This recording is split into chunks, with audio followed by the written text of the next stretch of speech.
uh, technical fighter. Kumbaga, kung makakita ng butas mga idol ay talagang bibirahin ka ng bibirahin. Kagaya nung nangyari dito kay Mario Barrios.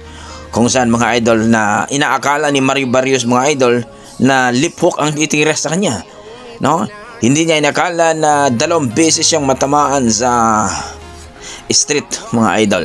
No?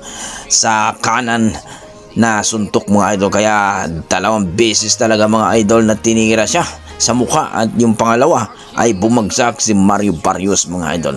Kaya marami nagsasabi na surprise daw itong si Mario Barrios mga idol. Akala niya na lip hook ang tatapos sa kanya mga idol, kaya hindi niya inakala na street pala ang tumira sa kanya mga idol, ang kanan. Kumbaga talagang taob si Mario Barrios mga idol.